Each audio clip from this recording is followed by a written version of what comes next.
But then last year I read the biography, which I would recommend to everyone in this room, of Peter Wrangel, who was the leader of the revolutionary white forces during the Russian Revolution, the Civil War, rather, that came after the revolution. And he was a Baltic German living in Russia and a general, worked for the Tsar.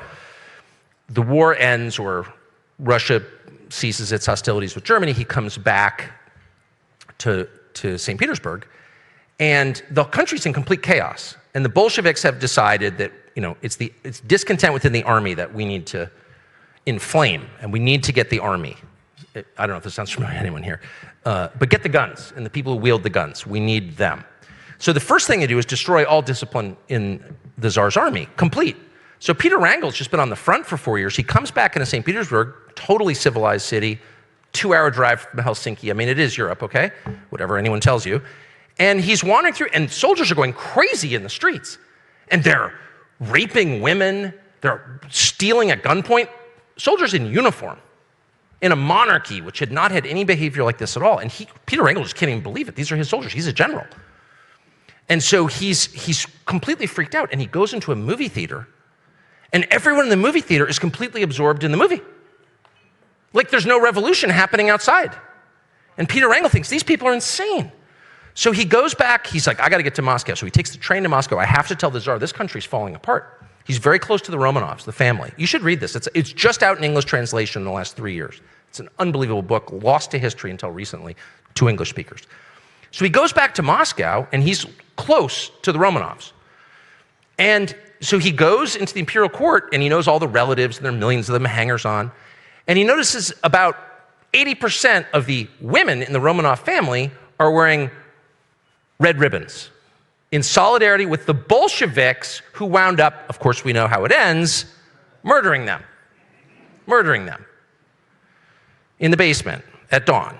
So, wait, what? Peter Wrangel says, how is it that this country is being devoured by a violent revolution, and the people who can afford movie tickets, that is kind of our middle class, are refusing even to acknowledge that it's happening, and the ruling class, against whom it is aimed, are sympathizing with it. And if this doesn't remind you of BLM, I don't know what does.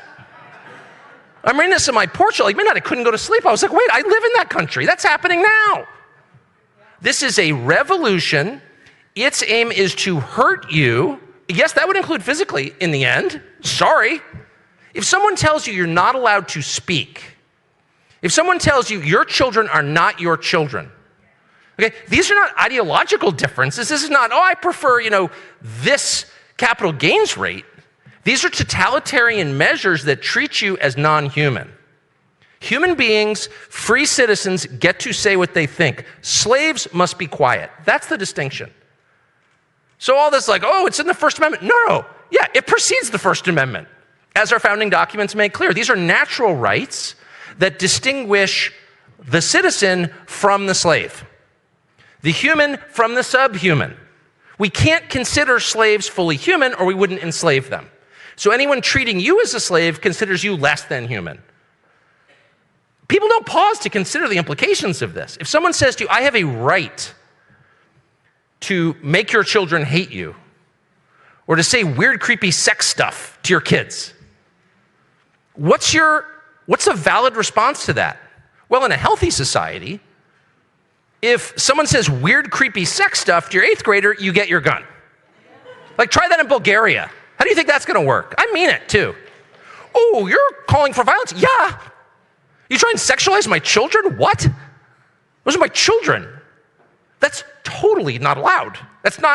Nothing like that is allowed. And I don't care if you claim you're a teacher or an administrator, you work for some creepy Soros-backed NGO. If you're trying to sexualize my children, I go right to force. And if I can't do that, I'm not really their father, am I? I'm serious. And I don't think there's anything to be ashamed of in that. And no, I'm not calling for, I'm calling for applying natural law to American life. And if you refuse to do that, what happens? Well, we're watching what happens. They become increasingly aggressive.